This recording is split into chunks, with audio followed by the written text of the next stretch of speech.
Ah, je pense que ça doit être bon. Oui, c'est bon. Ok, parfait. Donc, je vous présente ici le sommaire, hein, donc une introduction.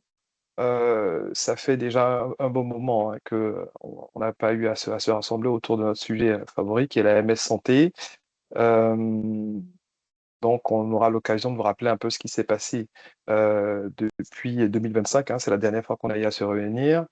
Vous présenter les ambitions du nouveau dispositif sur lequel on travaille en ce moment et les points associés à cette ambition, hein, donc l'opposabilité côté MS Santé, la démarche périmètre, les dispositifs qu'on envisage et le planning associé à tous ces travaux. Bien entendu, le cœur de cet atelier, qui est quand même les exigences, c'est-à-dire la construction du référentiel 1.7, et on essaiera de vous donner un peu de visibilité sur la suite des travaux qu'on envisage sur ces différents sujets. Donc, sans plus de transition, je passe la parole à Edouard qui nous fera cette introduction. Edouard, si tu veux bien. Oui, merci. Je te laisse avancer sur la slide suivante. Oui, rapidement, hein, parce que le mec a déjà indiqué l'ordre du jour. Quelques éléments. On s'est vu effectivement en avril 2025, c'était le dernier comité opérateur. On avait fait un tour d'horizon assez large finalement de l'ensemble des travaux qu'on menait sur la régulation de l'espace de confiance. Hein, c'était pas, on ne se voyait pas pour faire évoluer le référentiel. Quelques éléments qu'on voulait mettre en avant sur cette année écoulée. Déjà, vous avez affiché ce type de graphique hein, qui montre les émissions de messages par mois sur MS Santé par type d'expéditeur ou par couloir. Déjà pour noter que finalement, depuis qu'on s'est vu en avril 2025, on a à peu près en moyenne pris 5 millions de messages de plus par mois envoyés, ce qui est quand même assez important sur un total à l'époque de un peu moins de 30 millions.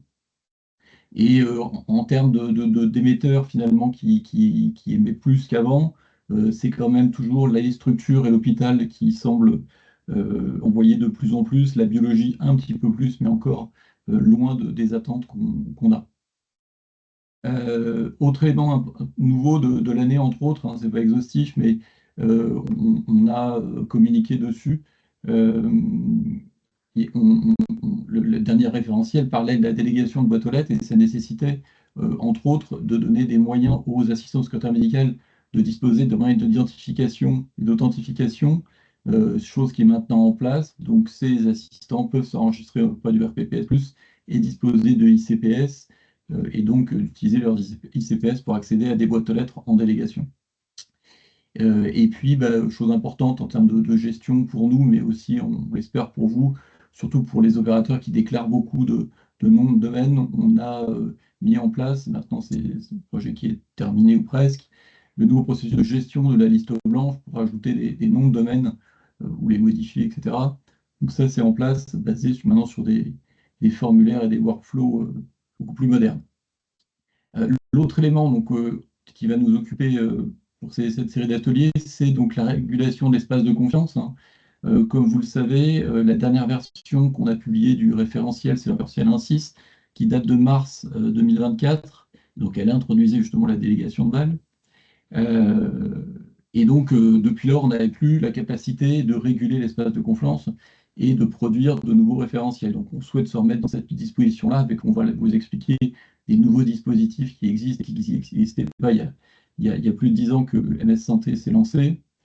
Et bah, on va avoir besoin, évidemment, d'adapter le référentiel à ces nouveaux dispositifs, mais aussi en profiter pour bah, faire évoluer le référentiel. Et on viendra dessus tout à l'heure. Voilà pour cette introduction. Je crois que je passe la parole à Mehdi.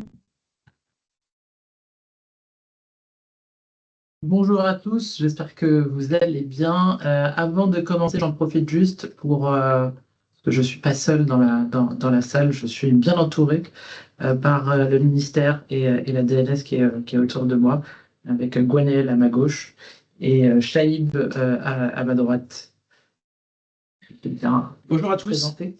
Absolument, merci beaucoup Mehdi, merci Edouard, Mike pour le lancement de l'atelier. Donc Gwenaël Prix, comme la plupart d'entre vous le savent, je suis responsable du suivi du sujet MS Santé et messagerie plus largement, messagerie instantanée au sein de la DNS. Je voulais juste dire un mot et puis vous présenter mon remplaçant, puisque dans quelques semaines, voilà, je céderai cette illustre fonction à Shaib qui est à ma droite.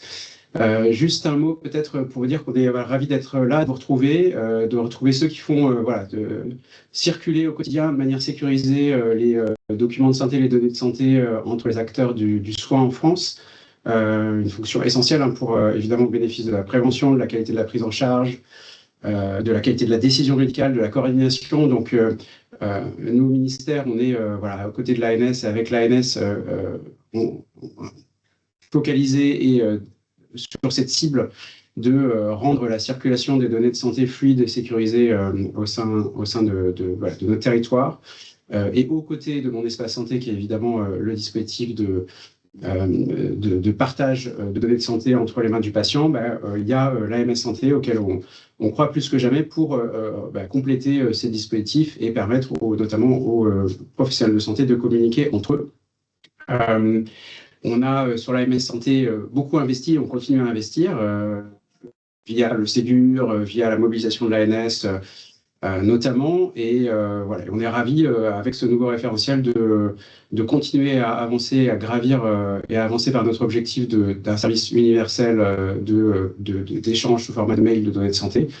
On a, vous le verrez dans la présentation de l'ANS, pas mal réfléchi à ce qu'on attend de ce référentiel en termes de régulation, en termes de qualité de service pour les utilisateurs finaux hein, qui adoptent l'AMSS, mais nous demandent encore d'améliorer 2-3 trucs. Donc voilà, sans en dire plus sur le contenu qui vous sera présenté dans les quelques minutes, encore une fois, vraiment très content d'être ici et de participer au lancement des concertations sur ce nouveau référentiel et nous assurer que dans quelques mois ou un an, on pourra voilà, présenter à nos chefs et faire signer l'arrêté qui le rendra opposable. Donc voilà, et je suis accompagné donc de Shaib Martinez qui nous a rejoint lundi. Exactement, bonjour à tous, ravi d'être parmi vous aujourd'hui. Merci Gwenaël pour tu as tout dit sur le sujet.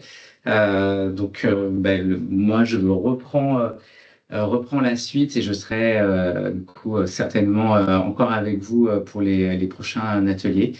Donc voilà, aujourd'hui je suis tout juste arrivant, donc je suis ravi de pouvoir commencer directement dans le vif du sujet avec vous puis avec toi, Mehdi. Et Shaib nous vient de la DINUM, institution de référence vraiment centrale sur la politique du numérique en santé, au sens large en France. Donc voilà, il apporte aussi toute cette expérience. Allez, on a déjà trop pris de temps, on vous laisse la parole, Mehdi et Mike pour la suite. Alors, l'objectif de cette slide, la prochaine slide, c'était de rappeler un peu juste sur les nouveaux, c'est vous décrire un peu les nouveaux dispositifs sur lesquels on va s'appuyer. Pour rappel, et ça, je pense que vous le savez tous, depuis juin 2024, on n'a plus forcément pour l'espace de confiance MS Associés un outil de régulation qui nous permet de faire évoluer le référentiel et suivre évidemment les exigences associées à ce référentiel. Cela n'a pas empêché à ce que l'espace de confiance tourne toujours et, comme l'a très bien dit Edouard, avec des usages qui augmentent d'année en année, de mois en mois, avec des super usages de la messagerie sécurité de santé. Mais il semble quand même nécessaire de rétablir les choses, de pouvoir faire évoluer le référentiel. Et depuis 2024, l'ANS, et au travers évidemment de notre tutelle du ministère, 2 articles de loi nous consacrent un certain nombre maintenant de responsabilités, de pouvoirs qui nous permettent de rendre opposables les référentiels des référentiels nationaux et enfin de piloter la conformité et la régulation du marché sur les périmètres qui sont associés à cette opposabilité. Et donc ces référentiels, évidemment, comme l'a dit Gwenaël, sont opposables au travers d'un arrêté qui est publié au journal officiel et qui est publié par le ministère de la Santé.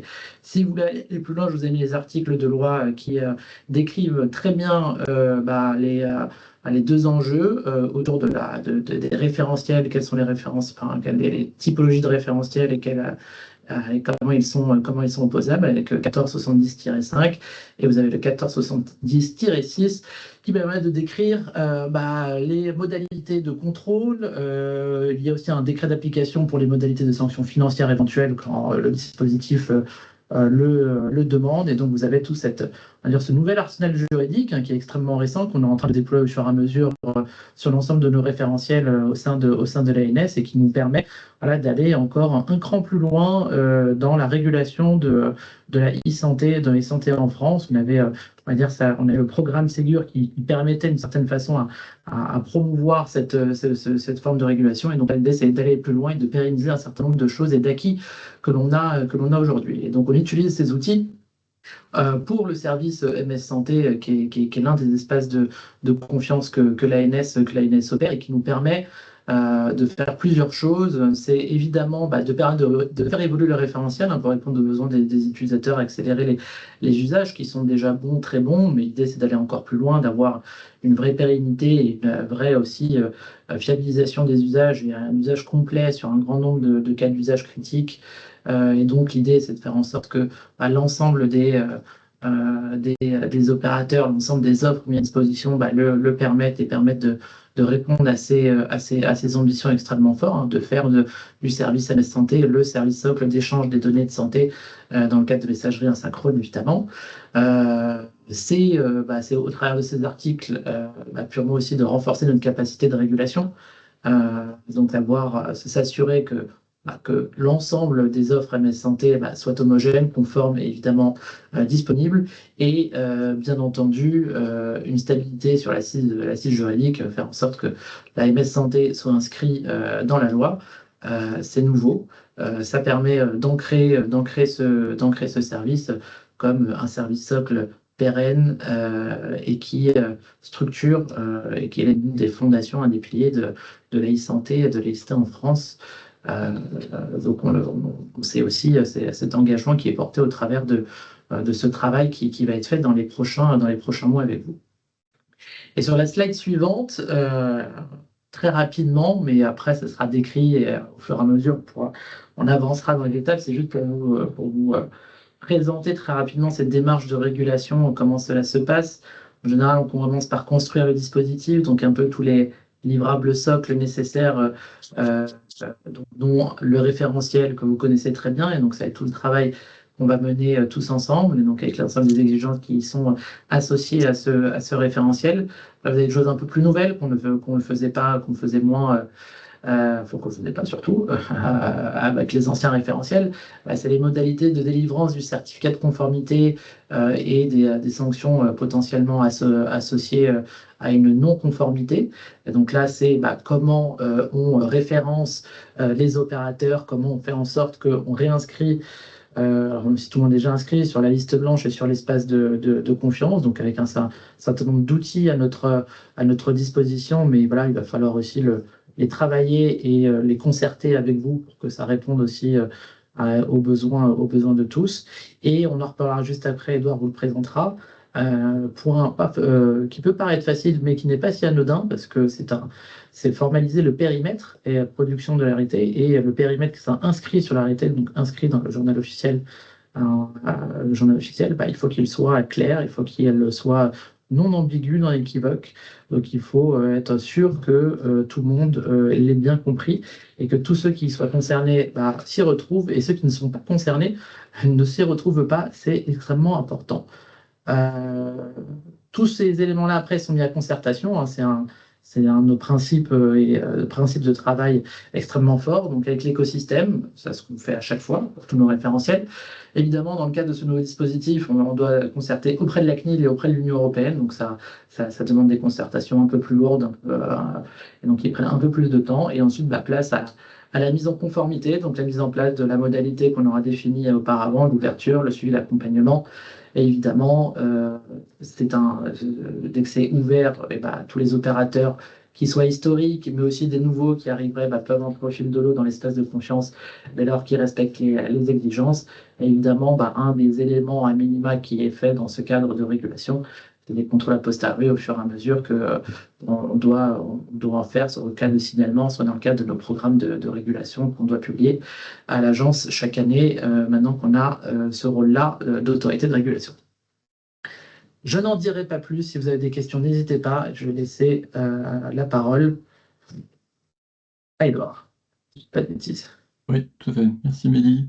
Ben, justement, tu parlais dans ces différentes étapes, la première étape, du fait qu'effectivement, ce futur référentiel qu'on va appeler un set, hein, logiquement, devienne opposable par un arrêté, mais cet arrêté, il faudra aussi qu'il définisse ce qu'on appelait donc, ce périmètre d'application, pour savoir finalement si un service numérique en santé doit être conforme à ce référentiel-là ou si ce référentiel ne s'applique pas à lui. Alors on a beaucoup réfléchi sur les formulations possibles. Là, on va vous partager la dernière en date, qui nous semble être la plus pertinente, mais ça ne veut pas dire que c'est celle qu'on va retenir à la fin, puisque c'est aussi un élément qu'on va concerter avec l'écosystème pour être sûr que ce référentiel cible bien les bons acteurs et ne soit pas non plus trop étendu et freine les usages. Donc, je vais lire ce qui a marqué, puisque tous les mots sont choisis. Le référentiel 1 MS Santé s'applique à tout fournisseur de services numériques en santé et ses sous-traitants, mettant à disposition des boîtes aux lettres de messagerie sécurisée asynchrone, permettant l'échange de données de santé à caractère personnel. Et le périmètre préciserait aussi spécifiquement que ne sont pas concernés par l'application du référentiel 1 les messageries grand public, c'est-à-dire les messageries d'établissements qui ne sont pas MS Santé, et puis les messageries grand public de type Yahoo, Gmail et autres. Donc, cette définition, cette formulation serait accompagnée donc, de deux définitions. L'une qui est justement ces services numériques en santé, hein, qui est décrit dans l'article 1410-1 du Code de la santé publique. Donc je vais aussi vous le lire, mais les systèmes d'information et les services ou outils numériques mis en œuvre par des personnes physiques ou morales de droit public ou de droit privé, y compris les organismes d'assurance maladie, proposés par voie électronique, qui concourent à des activités de prévention, de diagnostic, de soins, de suivi médical, médico-social. Donc déjà, on ne cible que, entre guillemets, ces services-là dans le domaine de la santé. Et le deuxième élément fort de cette définition, c'est cette notion de boîte aux lettres et de messagerie sécurisée asynchrone, qu'on définit aussi, où ça désigne une messagerie, effectivement, permettant l'échange sécurisé de données de santé, qui est identifiée par une adresse électronique définie selon la RFC 5321, qui parle vraiment de la messagerie asynchrone pour l'envoi et la réception de messages.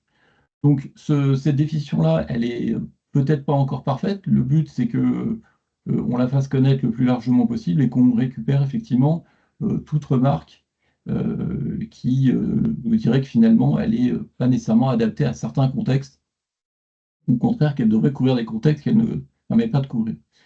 Pour donner des exemples déjà un peu plus concrets, mec, merci. On a fait l'exercice puisque finalement on se retrouve avec dans cette définition 3 critères. Le premier critère, c'est que ça concerne un fournisseur de services numériques en santé. Le deuxième, qu'il s'agisse d'une messagerie asynchrone. Et le troisième, c'est que ce soit basé sur des boîtes aux lettres au sens de la RFC 5321. Donc évidemment, notre souhait premier, c'était qu'on couvre déjà les opérateurs actuels de MS Santé. Donc ça, c'était l'objectif premier pour qu'effectivement, ils rentrent dans ce périmètre d'opposabilité. Ce qu'on souhaite aussi, c'est que des messageries sécurisées qui existeraient pour échanger des données de santé, mais qui ne soient pas dans MS Santé, rentrent dans MS Santé grâce à cette définition. Ça pourrait être aussi le cas des messageries HNET qui existent encore aujourd'hui. Et à contrario, des messageries, par exemple, de solutions de téléconsultation, après il faudrait regarder dans le détail, ne seraient peut-être pas nécessairement couverts par ces obligations-là et le respect de ce référentiel.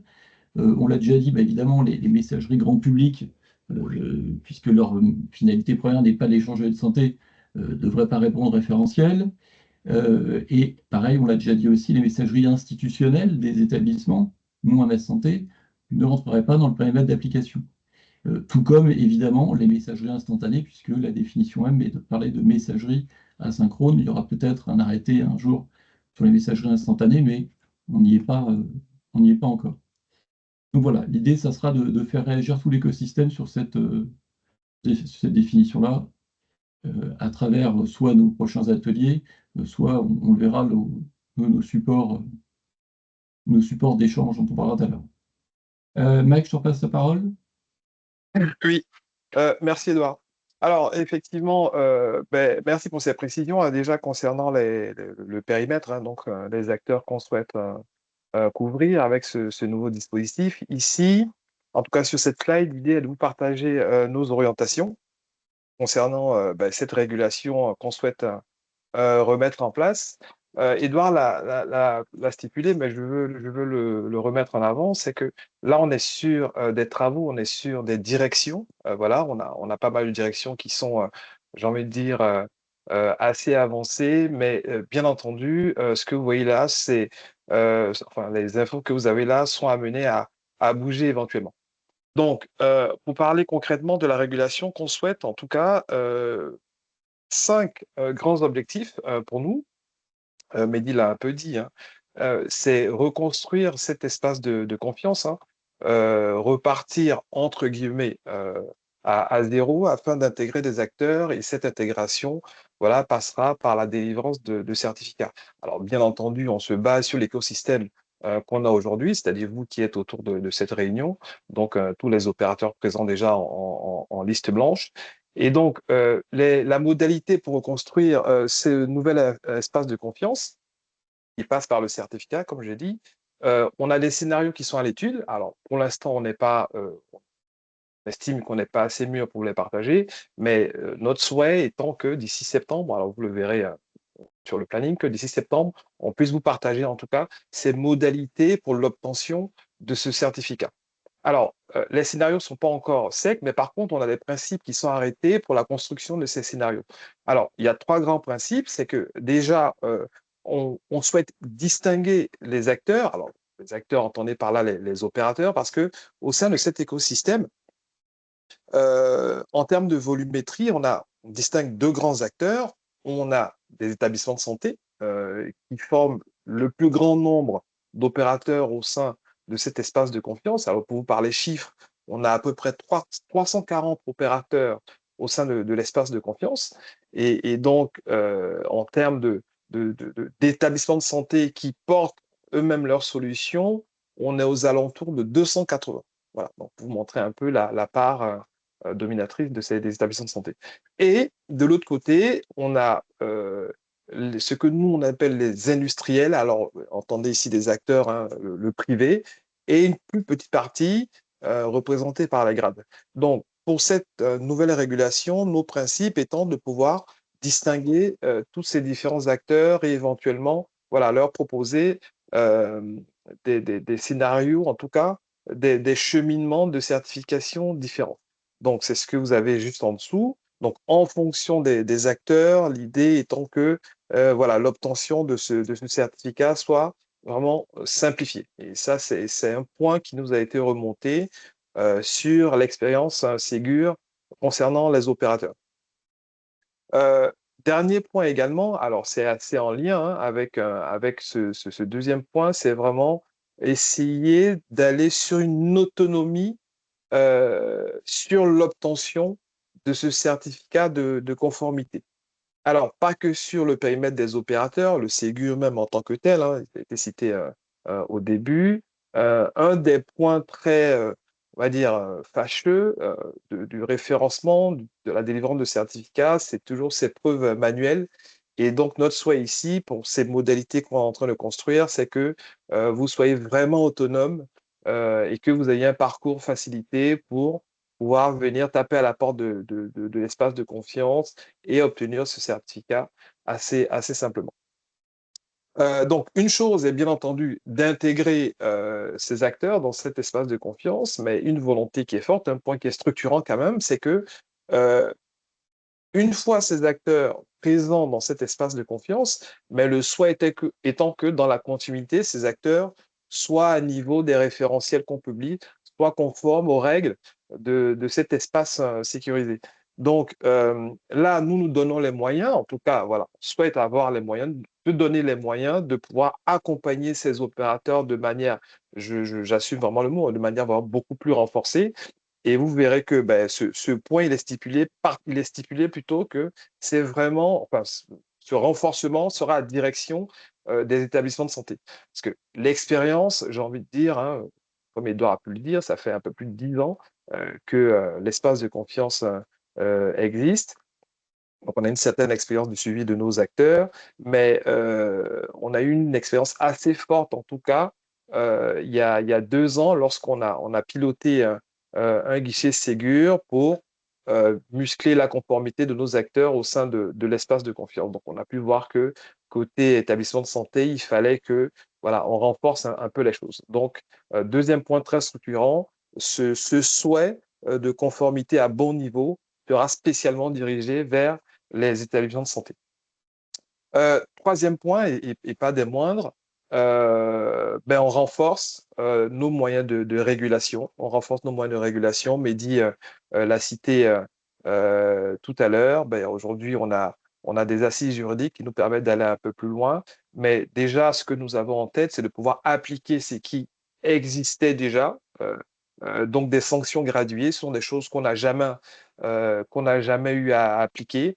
Mais aujourd'hui, c'est assumé, voilà, que lorsqu'on constate des non-conformités, il y a un chemin de sanction qui irait jusqu'à la ligne rouge. Alors, bien entendu, c'est une étape qu'on ne souhaite pas atteindre ni franchir, c'est-à-dire aller jusqu'à la sortie de l'espace de confiance. Donc, bien entendu, ce serait vraiment, j'ai envie de dire, le bouton nucléaire. Donc, on fera tout, bien entendu, en bonne intelligence, hein, vous comme nous, j'imagine, pour qu'on n'ait pas à aller jusqu'à cette ligne rouge-là.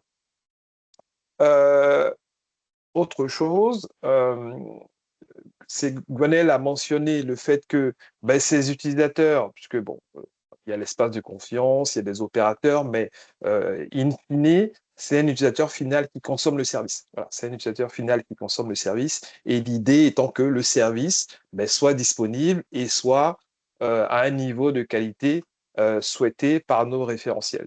Donc, nous nous sommes dotés aujourd'hui de moyens pour monitorer les interfaces que vous exposez au sein de l'espace de confiance et également en dehors, c'est-à-dire l'APLPS.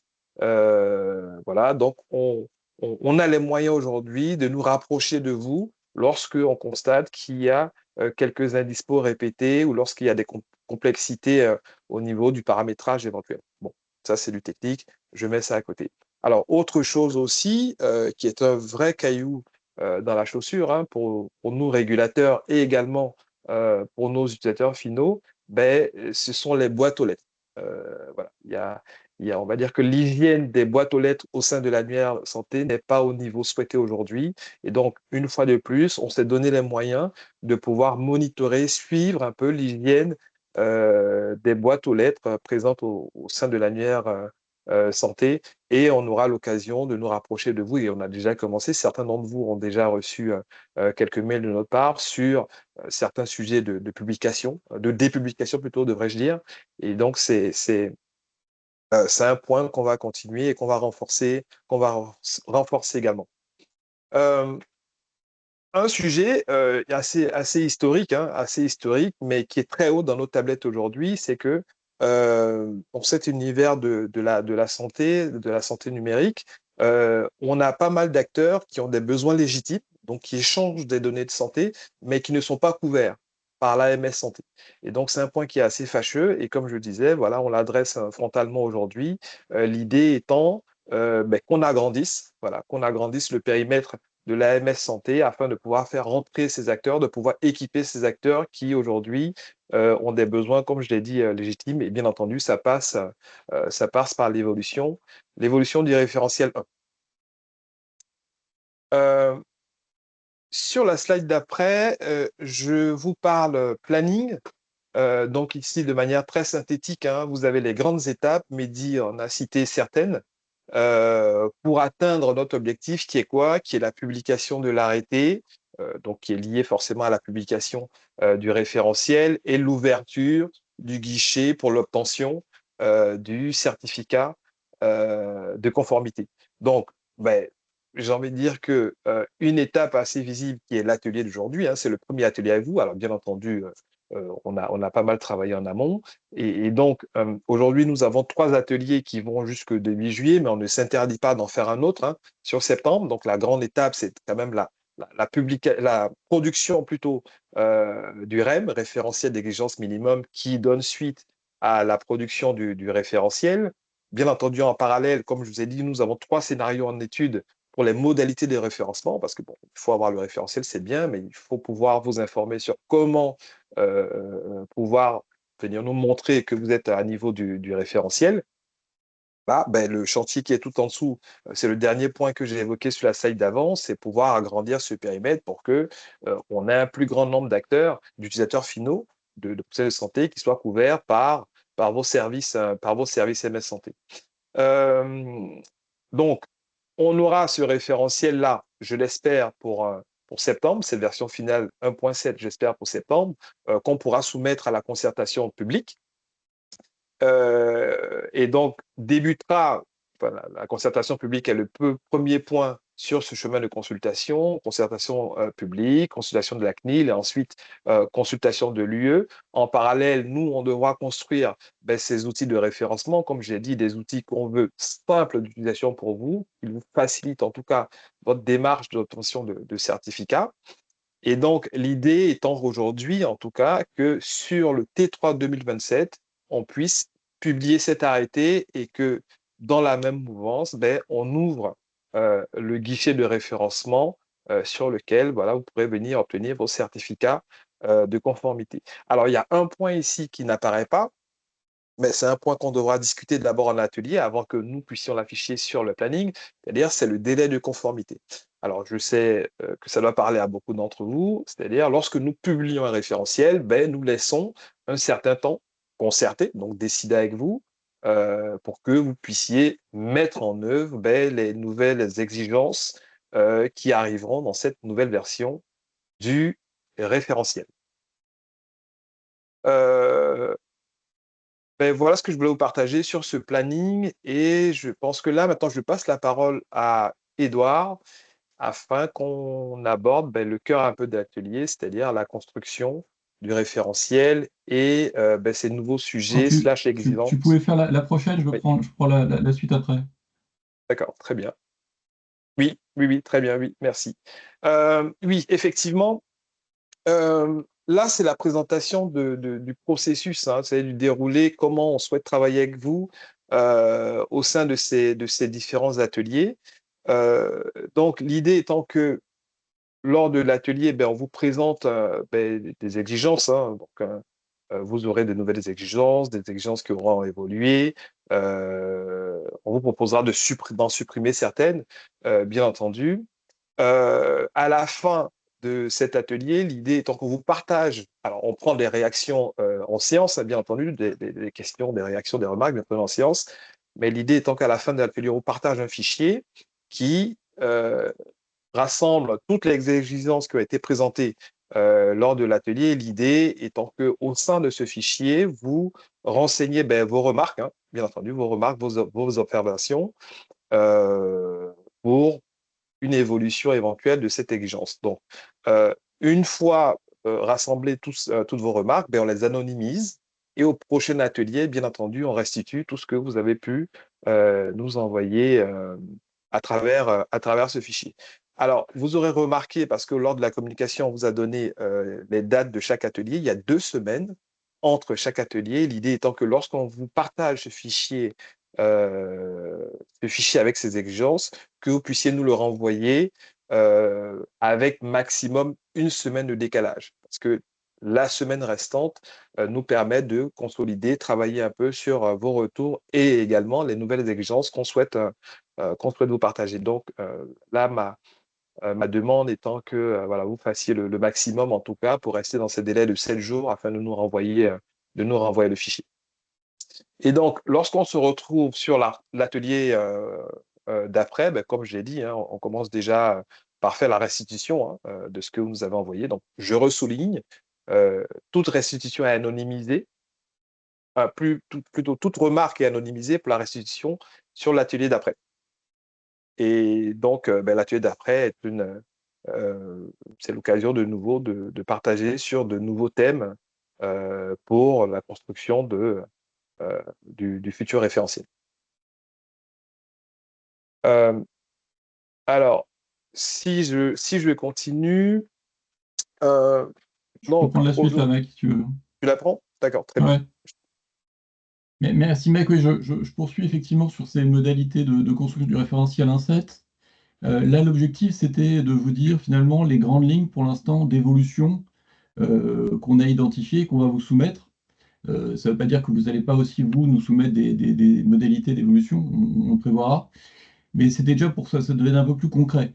Donc, la première type d'évolution, c'est finalement, puisque vous le savez, il y a eu tous ces couloirs Ségur qui intégraient MS Santé, en tout cas dans les logiciels métiers. À cette occasion-là, on a eu pas mal de demandes d'évolution qui pouvaient toucher aussi donc, les opérateurs.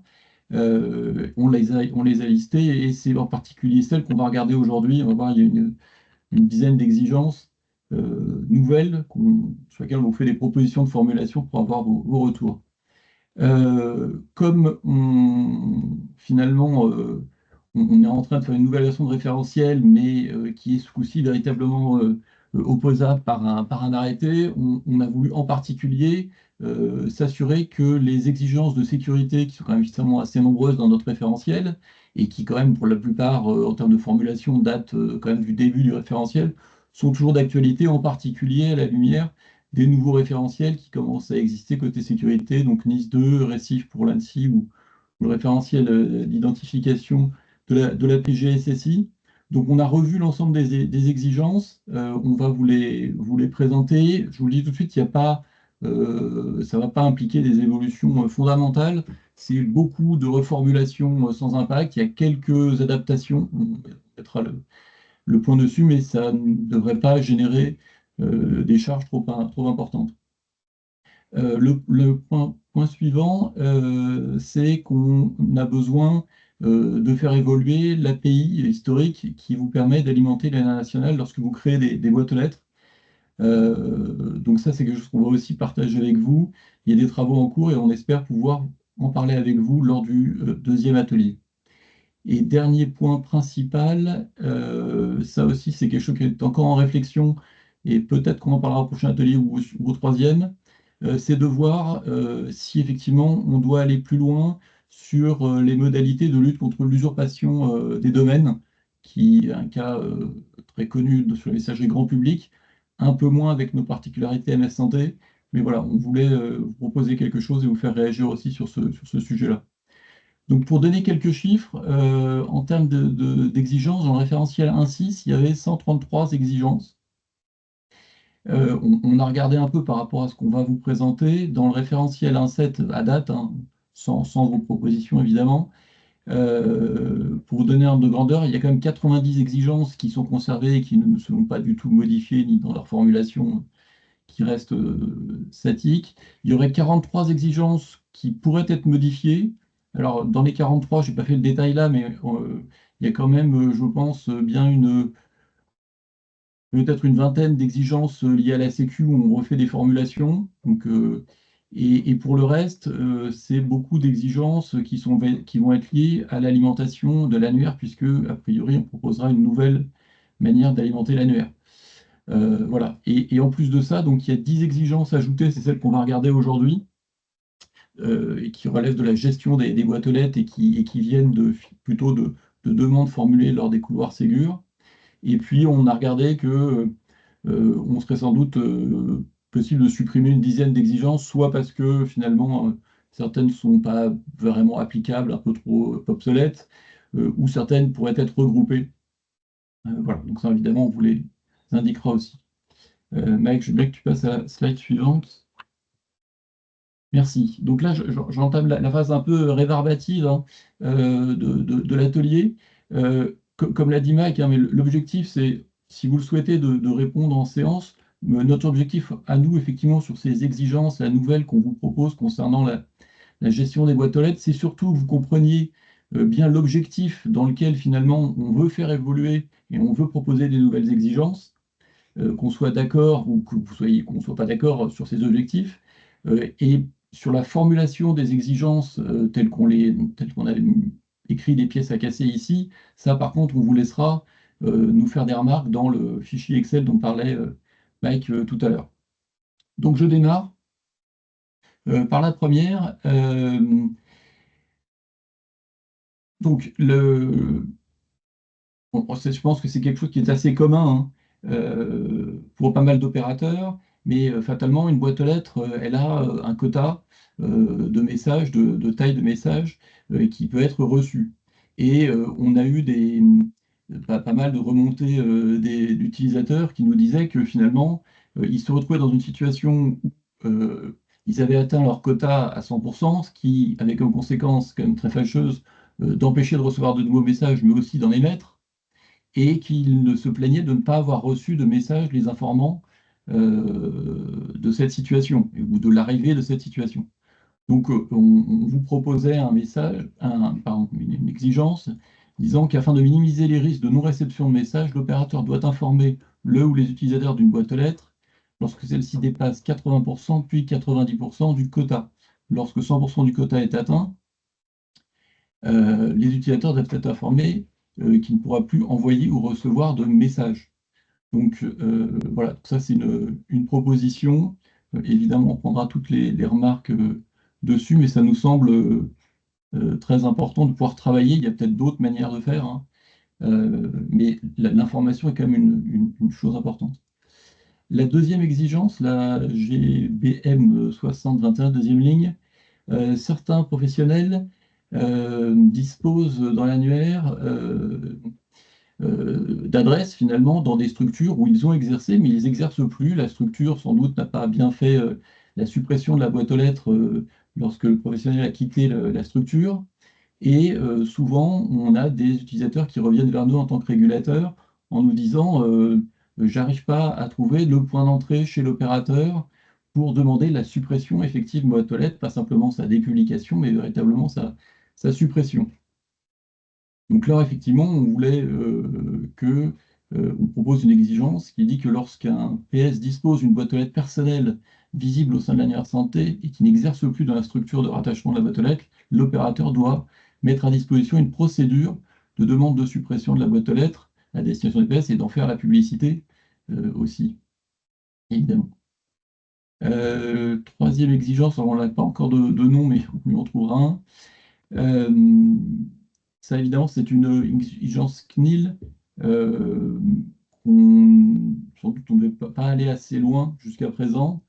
C'est l'idée d'essayer de limiter le stockage de données de santé finalement inutiles dans les boîtes aux lettres.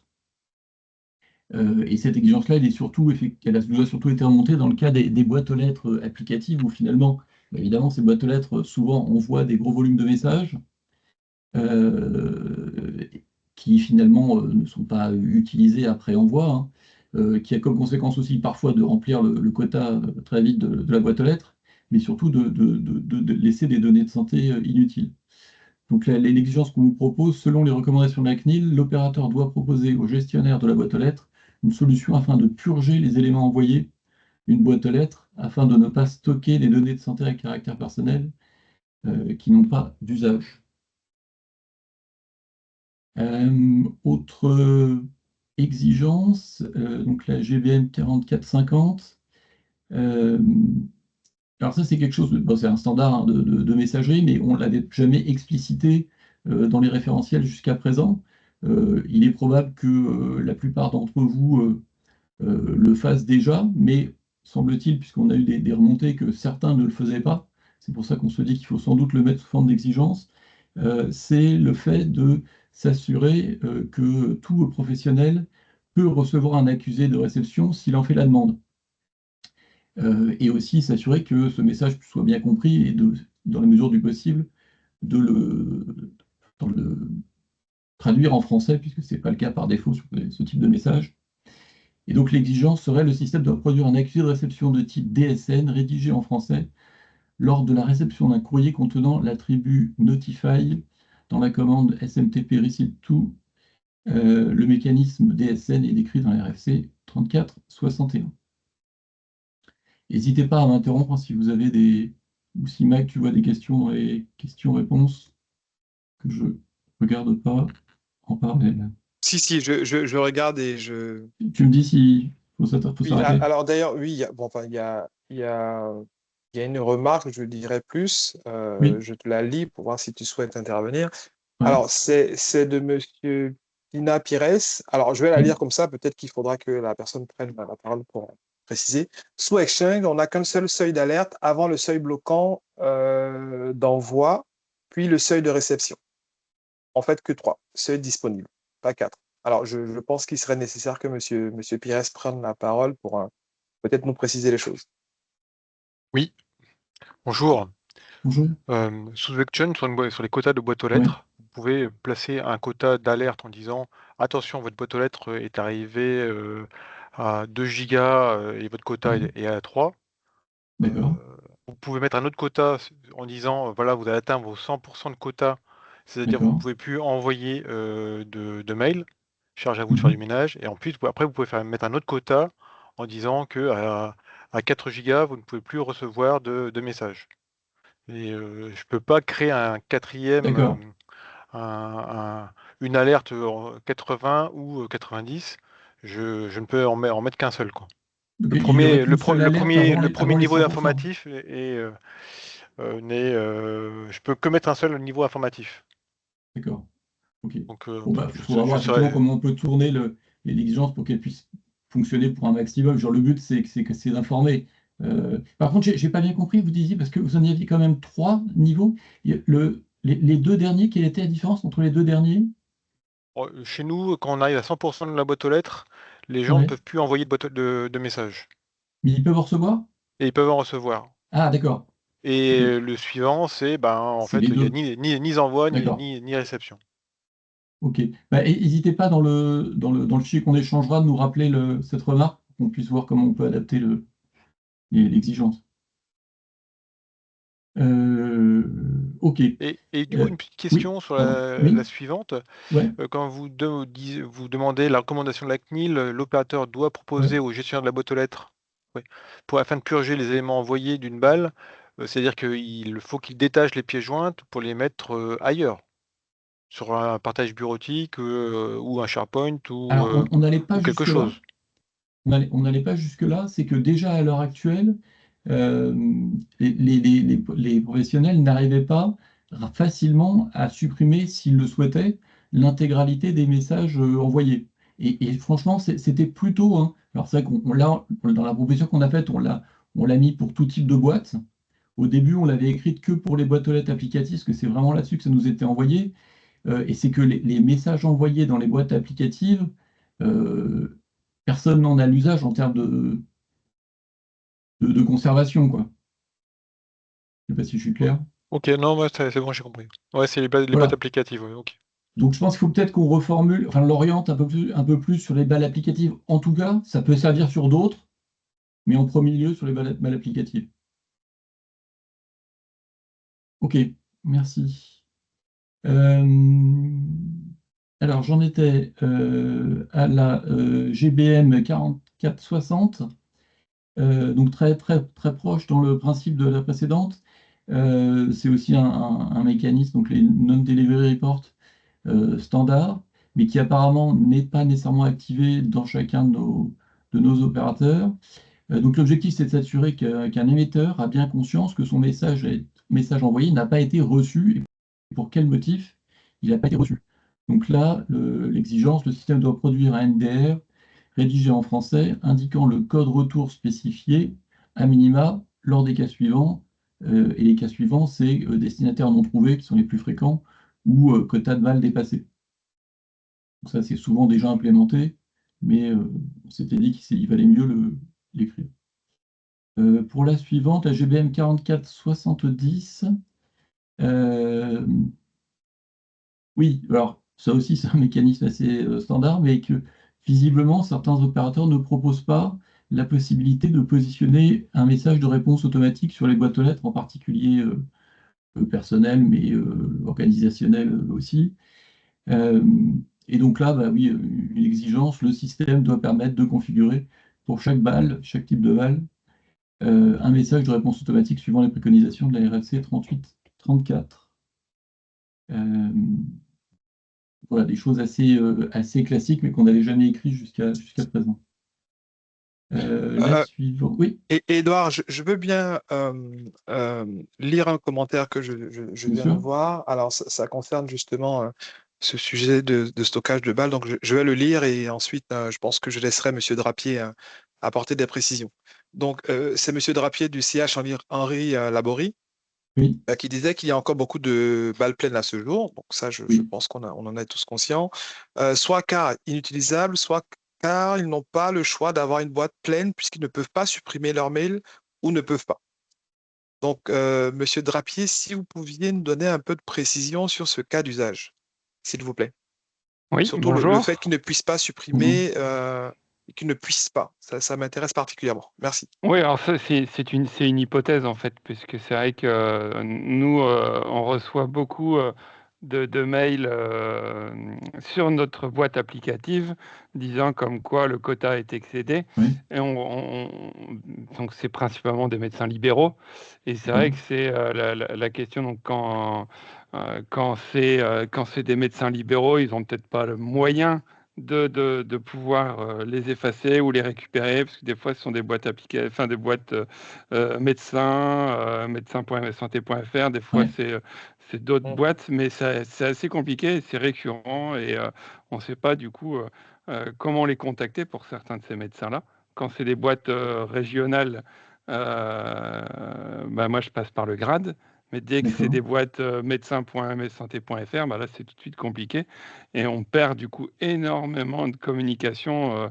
Bah voilà, c'est des documents importants, lettres de liaison Oui, et autres. Et donc, on ne sait pas comment faire, nous, établissement.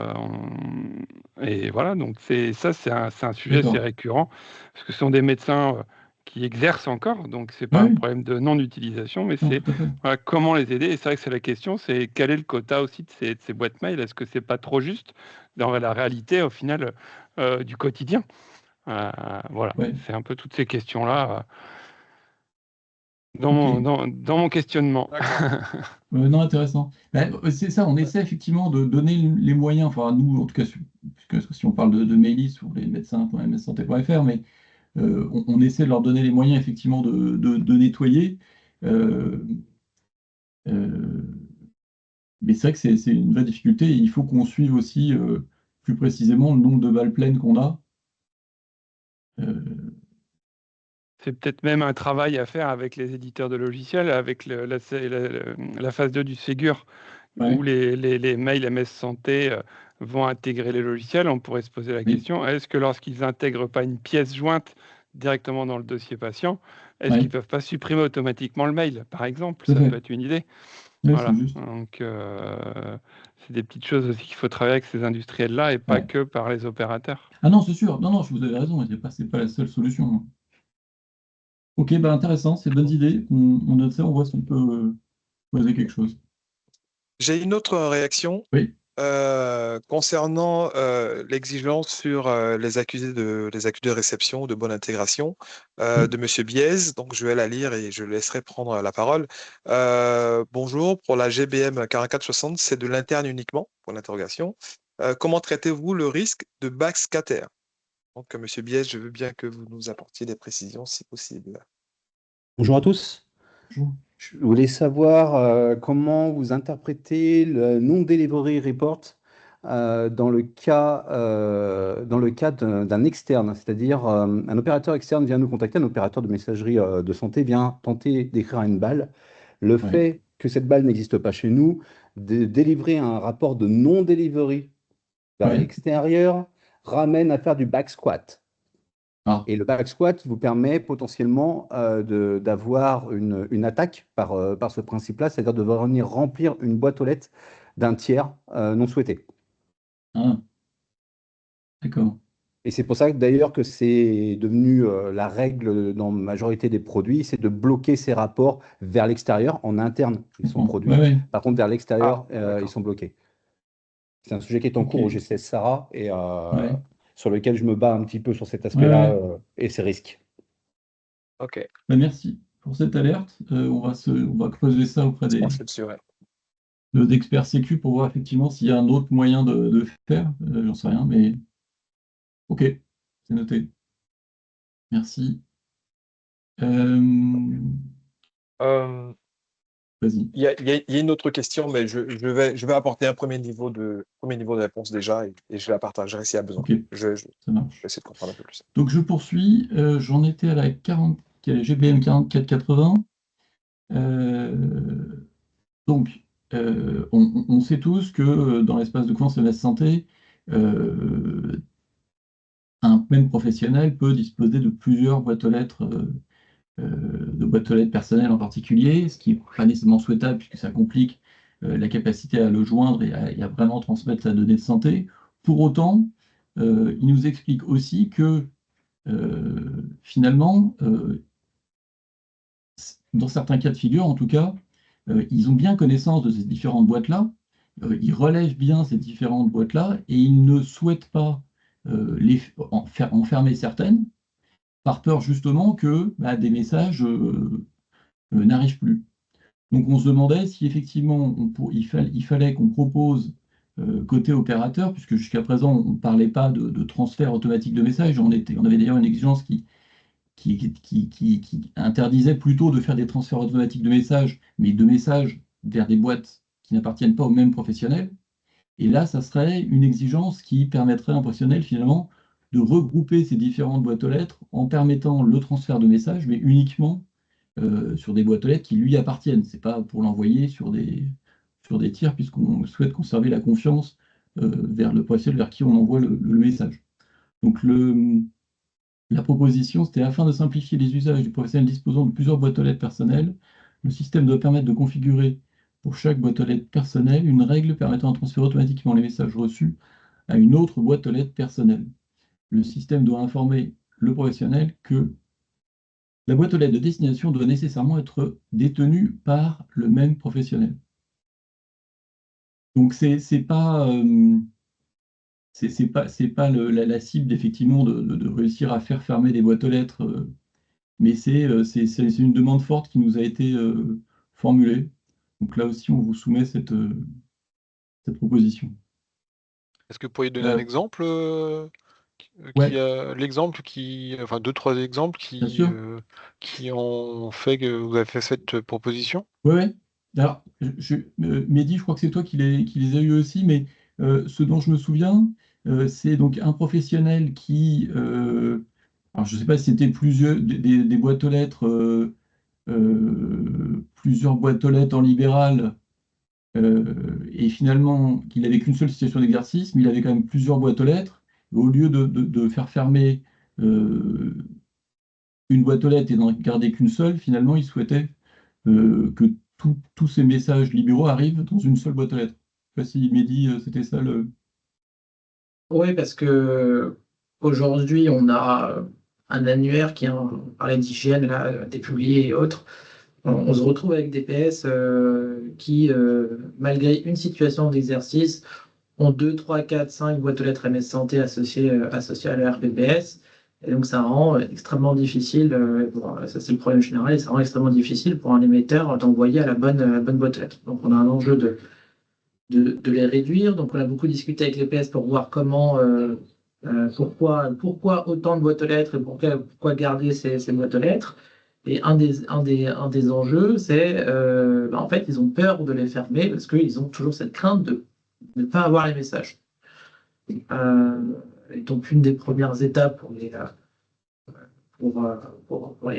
rassurer, c'est de faire en sorte qu'ils puissent, au fur et à mesure, rediriger les bons messages. Alors, ça, c'est pas forcément, c'est qu'une option, c'est un point pour permettre à rassurer les PS pour qu'ils puissent après, au fur et à mesure, faciliter la fermeture des boîtes aux lettres, que donc ça soit par de la redirection et par aussi un message qui permet de dire envoyez maintenant les mails sur cette boîte aux lettres et plus pour celle-là. Et donc, au fur et à mesure que le nombre de messages diminue, ça rendra le PS plus rassuré à supprimer ces boîtes aux lettres qu'il a et qu'il gère malgré lui. Il y a 2 mains levées. Je vous en Oui, prie. il y a monsieur Guérino déjà qui a levé la main. Bonjour à tous. C'est juste pour faire un petit retour concernant cette exigence. Oui. Nous, on est souvent amené, notre équipe assistance utilisateur notamment, elle a une procédure là-dessus. En gros, pour accompagner des professionnels qui auraient des boîtes MS Santé chez nous et qui passeraient son Mailise, ce qui est un cas qu'on Ouais. a beaucoup rencontré auprès des libéraux parce que Mailise plus intégré dans leur logiciel que le nôtre. Enfin, voilà, hein, Ouais. avec le Ségur. Donc nous, on fait un transfert de mail via des filtres, un filtre Ouais. Zimbra où on transfère tous les mails entrants vers la nouvelle boîte. Et en général, on accompagne ça d'un passage en liste rouge de l'ancienne adresse, celle chez nous D'accord. donc. Mm. Ce qui est important parce qu'en fait, même si la plupart des interlocuteurs ne vont pas mettre à jour automatiquement l'adresse, déjà il y a des logiciels ou des DPI qui vont se mettre à jour automatiquement avec l'adresse qui est visible. Donc Ok. si on enlève la nôtre, potentiellement ça peut faire une mise à jour automatique vers la boîte Mailise pour certains logiciels.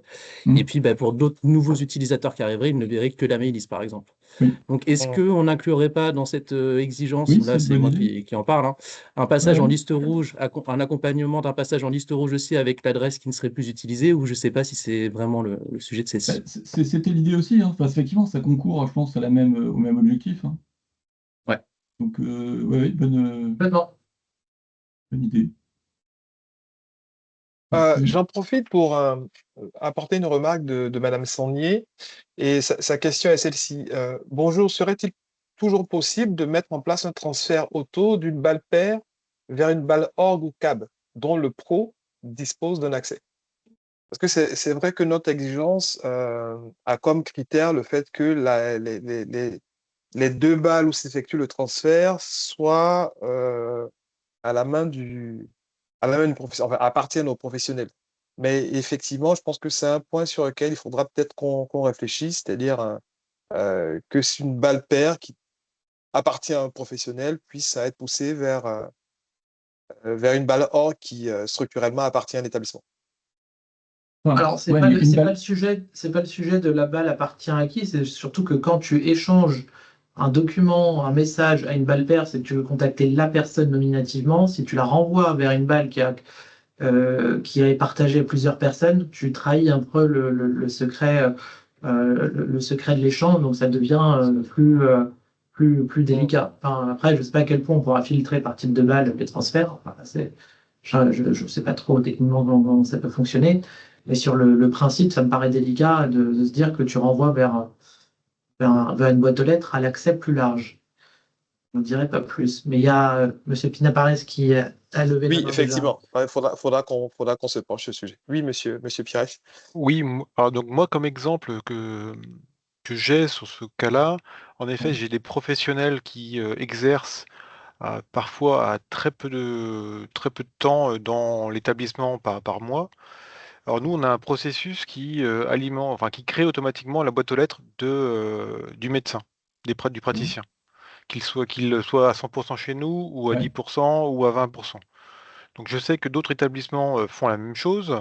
Ouais. Si ce libéral a également une activité libérale, donc il y a aussi une boîte aux Ouais. lettres Mailise, voire AppyCrypt ou autre. Mhm. Donc il se retrouve facilement avec 5, 10 Oui. en allant de boîte aux lettres MS Santé déclarées sur le portail. Mhm. Et en effet, nos logiciels ne savent pas vers quel MS Santé Envoyé. envoyer le compte-rendu ou les différents fiches de liaison que les DPI peuvent envoyer. Mhm. Euh, Du coup, pareil, nous, la déclaration MS Santé, on l'a faite de façon automatique. On n'a pas de processus qui dit celui-ci, ce praticien-là, comment on gère, lui, il veut pas. Et donc on fait comme tout à l'heure, comme a dit, je ne sais plus qui, l'intervenant précédent, Ouais. je le mets en liste rouge pour que justement que ça disparaisse de l'AMS Santé, de l'annuaire santé. Est-ce que Mais c'est en liste rouge, suffisant ou pardon, pas? Mais du coup, en liste rouge, à la quand... demande du professionnel, j'ai pas Oui, suivi. à la demande du professionnel. Ouais. D'accord, parce que donc, je répète hein, pour avoir compris, mais vous créez de toute manière, que le professionnel le souhaite ou pas finalement, suivant son exercice, une boîte aux lettres dans la structure. Tout à fait. Mais Tout par ça, contre, c'est scripté, donc voilà, c'est ça. j'ai pas la main dessus. C'est, on va dire, notre Ouais. politique d'attribution de ressources, Mhm. et elle fait que on génère automatiquement la boîte aux lettres et avec un petit delta, la déclaration MS Santé pour que ça fonctionne, quoi. D'accord. Même s'il n'en a pas l'usage. Alors, on ne sait pas qu'il n'en a pas l'usage. De base, moi, j'ai 1800 médecins dans mon établissement. Je ne sais pas que le docteur Tartampion, il est en 2025, il est à 100%, et puis peut-être en 2026, il Oui, est bien qu'à sûr. 10%, Ouais, où il ok. exerce à Vous n'avez pas cette mi-temps info. entre deux établissements. J'ai pas ce niveau de finesse. Et puis, Ouais. et puis quand on retomberait sur le cas que vous aviez au début, il y a des praticiens qui se disent, bah ouais, moi, quand je suis au CHU de Nantes, je veux bien recevoir les messages dédiés CHU Nantes, mais quand je suis à Saint-Nazaire, je veux ce Saint-Nazaire. Bien Donc, sûr. donc Ok. pour moi, cette exigence-là, elle est gérée par la notion de liste rouge. Alors, je peux me Ouais. tromper, mais Ah, Je vois en qu'il y a, partie, oui. En partie, oui. Vous avez raison, et c'est ce que évoquait Zoltan avec mettre de faire en liste rouge.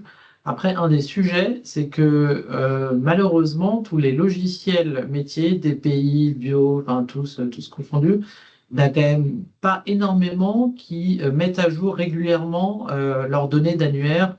Et donc, on se retrouve des fois avec des annuaires locaux d'établissements, de structures, de professionnels pollués avec des boîtes qui ne sont plus dans l'annuaire santé en liste rouge. Donc, oui, si on avait une synchronisation quotidienne, ou en tout cas régulière de tous les logiciels et tous les annuaires locaux, on en est quand même encore très loin. Donc, des fois, on se retrouve, ils l'ont chargé une fois, ou pour les laboratoires de biologie, un exemple, ils font les fiches au fur et à mesure, et dès que la fiche est créée, alors, pour la mettre à jour, c'est un parcours du combattant, même pour les professionnels quand ils appellent le laboratoire de bio.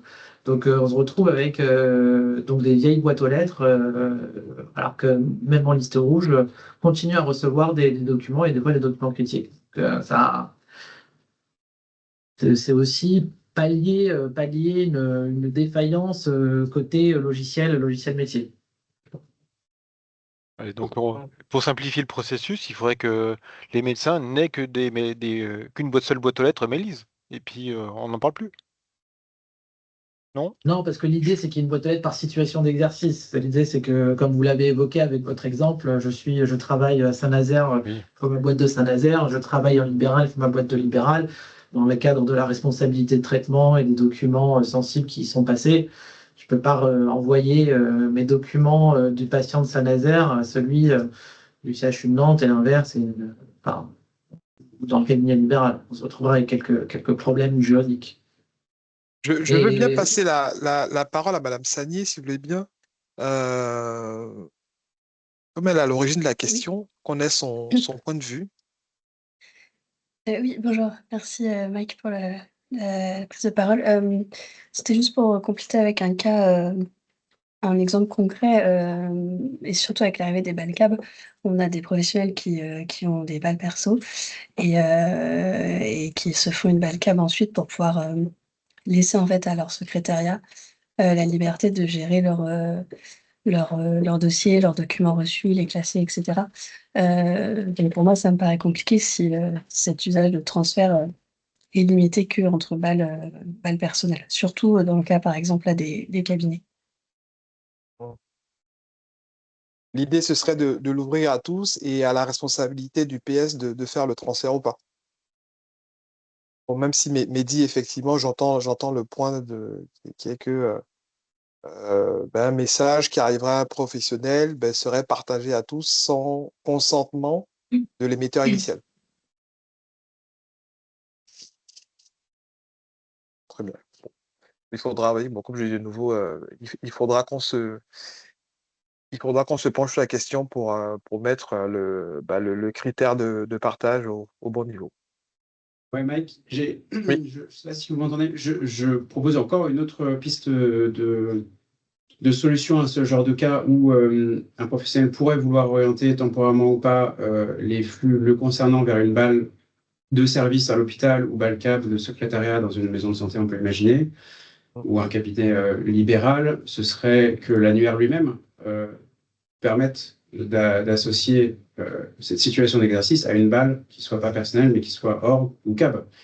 Et donc, médecin qui exerce par exemple en libéral début de semaine et à l'hôpital en fin de semaine puisse dire, si vous voulez me contacter à l'hôpital, regardez l'annuaire, et dans l'annuaire, on trouvera, pour ma situation d'exercice à l'hôpital, une balle org, celle de mon service, qui traite mes messages et qui m'informera s'il y a quelque chose qui me concerne. Donc, ce pourrait être aussi une autre solution à cette situation, effectivement, où on a plusieurs situations d'exercice où des médecins qui n'ont pas envie de gérer le malware. Oui, totalement. Ok, très bien, merci. Alors, je vois que Monsieur Drapier a de nouveau. Ah non, la main s'est baissée. Ah ben si, alors Monsieur Drapier, je vous laisse la parole. Je pense que- Oui, juste pour rebondir sur la dernière chose, c'est vrai qu'on pourrait aussi imaginer, c'est du flux en Y, c'est-à-dire associé à une boîte mail du médecin, il raccroche une autre boîte mail, par exemple de sa secrétaire, qui est une boîte orga ou autre, que sais-je, et derrière, automatiquement, ce mail part en doublon, et ça, c'est la volonté du médecin, parce que c'est lui qui a ajouté une boîte secondaire à son adresse mail principale. Et comme ça, automatiquement, ça peut repartir sans avoir besoin de faire plus de manipulation ou de faire des renvois de mail automatiques. Bah, si vous voulez me contacter, contactez un tel. Et donc, ça veut dire que c'est la personne qui envoie un mail qui doit refaire le travail en renvoyant son mail manuellement au nouvel interlocuteur, surtout quand c'est des mails automatiques envoyés par le DPI, type lettre de liaison ou autre. On ne peut pas réenvoyer le deuxième mail dans un DPI. Dès que c'est fait, on ne peut pas recréer une deuxième lettre de liaison ou autre. On est obligé de le faire manuellement en récupérant le fichier PDF dans notre boîte mail pour pouvoir l'envoyer manuellement. Donc, c'est la croix et la bannière, c'est jamais fait. Alors que si on a fait dès le départ dans le mail paramétré en disant mon mail, il est envoyé à moi et en copie à ma secrétaire, on fait gagner tout le monde du temps en fait. Ok, Mais très bien. où est-ce qu'on déclarerait cette... Ça peut être dans l'annuaire. Ouais. Un flux en Y directement Ah, il faut, ouais. automatique, géré par l'annuaire, en fait, un peu comme si une option comme la case annuaire liste rouge, dans l'annuaire, on rajoute une deuxième boîte mail, et ça, on peut le gérer en plus par boîte mail. Si le médecin travaille, comme on disait tout à l'heure, à Saint-Nazaire, et puis après au sud de Nantes, et puis en libéral, il a 3 possibilités pour chacune de ces boîtes mail. Il va mettre sa secrétaire s'il en a en plus, et s'il le souhaite, et d'autres, il ne voudra pas, par exemple en libéral, il sera seul à avoir le mail. Et c'est vrai qu'au moins, on gère le cas, surtout pour les médecins qui sont à 10% dans chaque établissement. Au moins, les mails ne sont pas perdus en attendant qu'il arrive dans l'établissement. Effectivement, C'est intéressant. Ok, on note ça. Mike, est-ce que je poursuis Ok. ou... Oui, tu peux. Je ne vois pas de nouvelles réactions. Donc, je pense qu'on a adressé toutes les Donc, remarques. j'en étais à la dernière de ce tableau, donc la GVM 5411. Donc c'est évidemment, comme on a revu l'ensemble des exigences, on est tombé sur des exigences anciennes et qui sans doute n'étaient pas très appropriées. En l'occurrence, celle-ci, c'était l'opérateur émetteur de messages depuis une balle applicative doit s'assurer qu'il est en mesure d'exploiter en réception des messages de type indicateur d'absence ou message de saturation de balle. Mais sauf que ça, a priori, selon nous, c'est une exigence qui peut s'appliquer à un client de messagerie, mais qui ne peut pas s'appliquer à un opérateur. Donc c'est une exigence qu'on se proposait de supprimer.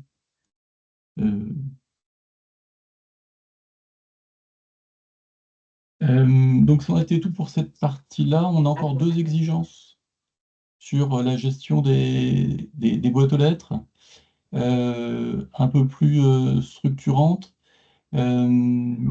Enfin, la deuxième surtout, même si la première est importante. Vous savez, il existe maintenant, puisque beaucoup d'entre vous, quand vous êtes concernés en tout cas, remplissent le panorama des offres MS Santé, qui est destiné aux opérateurs qui fournissent des offres à des tiers. Ce qu'on souhaitait, c'était, donc, ce panorama existe, hein, mais ce qu'on souhaitait surtout maintenant, c'est qu'il soit à jour des dernières informations. Donc, ce qu'on souhaitait mettre comme exigence, c'était que tout opérateur intégrer à l'espace de confiance proposant un service MS Santé à des acteurs hors de sa propre structure doit communiquer à l'ANS des informations nécessaires chaque fois qu'il est sollicité afin de renseigner le panorama des offres. Donc là, le but, c'est vraiment d'avoir un panorama qui puisse profiter aux professionnels, qui soit le plus à jour possible. Je ne sais pas si, Mehdi, tu veux rajouter quelque chose sur le sujet. J'étais en train de l'écrire, mais je vais le dire à l'oral. C'est juste pour rappeler, parce qu'on a beaucoup d'établissements présents autour de la table, hein, que ce panorama des offres se limite aux opérateurs qui fournissent des boîtes aux lettres pour un tiers, pour un tiers et non pas pour sa propre activité. Donc c'est pour ça qu'on liste les opérateurs dits industriels, les opérateurs régionaux, les opérateurs nationaux comme Élise. Et c'est pour ça qu'on a à peu près une trentaine de fiches, mais on ne liste pas les établissements, car l'idée, c'est de pouvoir mettre en visibilité les offres disponibles pour un médecin, pour une structure hospitalière qui voudrait s'équiper d'MS Santé, un laboratoire de biologie, etc. Voilà, c'est plus rappeler ça. Donc l'idée, c'est de fiabiliser et de s'assurer que tout ce qui est écrit soit bon. Donc c'est pour ça qu'on l'intègre dans les exigences pour le rendre structurant et plus qu'officiel. Merci. Mehdi, de la dernière exigence, donc là je disais un peu plus structurante, alors vous le savez sans doute, il existe depuis l'origine dans la santé une capacité très souple de déclarer dans l'annuaire santé des boîtes aux lettres, donc c'est des boîtes aux lettres dites de type 10, dans lesquelles finalement l'opérateur crée une identité complète, décrit une identité complète à l'annuaire et donc ne le rattache pas à un numéro RPPS existant. Donc ça, c'était une souplesse qui existait depuis le début parce qu'il y avait quand même beaucoup moins, l'enregistrement des acteurs était beaucoup moins bien fait il y a 10 ans. Ce qu'on voudrait voir avec vous, c'est la possibilité justement d'arrêter cet usage des types 10, en tout cas pour les nouvelles créations de balles. Parce que quand même, avec l'arrivée du RPPS+, par exemple, il y a quand même beaucoup plus de possibilités maintenant d'avoir des nouveaux RPPS pour des acteurs qui n'en avaient pas. On a remarqué aussi dans notre activité de régulation qu'il y a des mésusages, hein. Il y a certains établissements, ils ne sont pas très nombreux, mais qui finalement, on remarque bien, créent des boîtes aux lettres de type 10, volontairement ou pas, j'en sais rien, alors qu'ils pourraient tout à fait utiliser des boîtes aux lettres paires classiques, les rattacher à des RPPS existants. Donc voilà, donc on aimerait pouvoir mettre un terme à l'usage de ces boîtes aux lettres de type 10 et vous permettre de nous remonter justement dans cette concertation les difficultés qu'il y aurait encore à faire ce genre de limitation. Et donc à terme, ça serait évidemment faire en sorte que l'annuaire santé n'accepte plus ces boîtes-là. Et après, il faudra effectivement faire des actions pour que les boîtes aux lettres existantes, encore légitimes, puissent retourner vers des boîtes aux lettres personnelles avec des rattachements de personnes physiques. Donc tout ça, c'est dans le but d'assainir et d'avoir un annuaire santé de meilleure qualité, évidemment. Je vois qu'il est 15h21, je ne sais pas si... Ah, il y a une réaction. Je vous en prie. Oui. Il y a M. Pires. Petite question, parce que moi, Oui. quand je me sers des boîtes paires, c'est pour l'affectation de MS Santé à des internes Oui. qui n'ont pas Des types 10, vous voulez dire, ou des types type 10, pardon, oui, Oui, oui. de type 10, Oui. le personnel interne. Oui, d'accord. C'est comme ça que ça se met sur mon ESM. D'accord. Est-ce que ce cas-là des Alors internes justement, est un peu oui, plus allez-y. détaillé ou pas? Justement, mettez-le nous dans la concertation, mais qu'on puisse vous faire une réponse. Mais il me semble bien que maintenant, il y a des moyens d'enregistrement légitimes pour ces internes. Où justement, on pourra les enregistrer avec des RPPS et que ça sera accepté par l'annuaire, ce qui n'était pas le cas nécessairement il y a quelques années. Je peux compléter un peu la Aujourd'hui, réponse. les Je pense internes que ont ça un fait 3 RPPS, hein. ans. Oui, tout à fait. Alors, si j'apporte quelques précisions, effectivement, les internes ont un RPPS depuis fort longtemps, mais l'annuaire n'était pas aligné sur l'acceptation de ce RPPS associé à une balle MS Santé. Et Oui, depuis c'est ça, un c'est peu ça. plus de, voilà, un peu plus de 2 ans et demi, 3 ans, l'annuaire est aligné avec la réglementation. Donc, un interne, aujourd'hui, doté d'un RPPS, peut posséder une balle MS Santé. Donc, ce sujet-là est derrière nous depuis quelques quelques temps. Donc aujourd'hui, vous pouvez ouvrir des boîtes aux lettres à vos internes, des boîtes aux lettres MS Santé, j'entends, à vos internes. Et les déclarer à l'annuaire, bien entendu. Voilà, mais n'hésitez pas à nous dire dans les retours, effectivement, les cas où vous avez des types 10 encore, vous ne sauriez pas comment les gérer. Mm. Ça sera intéressant. Monsieur. Alors, c'est Sponem. Monsieur Sponem. Ben, je voulais justement voilà, préciser votre remarque. Alors, juste par rapport aux internes, il Ouais. faut que je refasse le test, mais encore c'était de l'année dernière, je pense, les RPPS des internes étaient refusés lors de l'alimentation de l'annuaire. Ça indiquait que ce RPPS n'autorisait pas l'utilisation de MS Santé. Il faut que je regarde, il faut que je revérifie. En tout cas, Ah, voilà, ouais. l'année dernière, c'était Bon. pas encore le cas. En tout cas, normalement, ça a été levé, Ok. mais effectivement, on ne sait jamais qu'il y a une régression non plus, hein, donc on n'est pas à l'abri. Mais Mais c'est une bonne nouvelle en tout cas. Donc on voilà, regarde. ouais. C'est une très bonne nouvelle pour nous. Ok, super. C'est Et donc confirmé. voilà, la question c'était par rapport aux médecins étrangers ou français, mais ont obtenu leur diplôme à l'étranger, qui n'ont pas encore l'équivalence en France. Pour tous ces médecins-là, nous dans le GHT, ils ont clairement les mêmes. Ils font le même boulot que les médecins. Ouais. Et aujourd'hui, on n'a pas d'autre méthode pour leur attribuer une messagerie MS Santé. Donc le type 10. Donc la question c'est comment on peut faire autrement D'accord. pour eux. Parce que c'est pas, voilà, c'est une proportion assez importante chez nous. Oui, c'est vrai. Ouais. Ok. On va voir s'il y a des solutions sur ceci. Merci. Alors, il y a une dernière remarque avec une abréviation que je ne connais pas, c'est de Madame Sugny Barrault. Il y a les FFI qui n'ont pas de RPPS et qui sont pourtant des médecins prescripteurs. Est-ce que Madame Sugny Barrault, vous souhaitez apporter des précisions, s'il vous plaît? Oui, bonjour à tous. Eh ben justement, c'est le cas des médecins étrangers qui a été abordé D'accord. juste avant. Donc voilà, D'accord. la réponse la problématique a été soulevée. Ouais, la même. D'accord. Très bien, ben, Ok. c'est noté dans ce cas.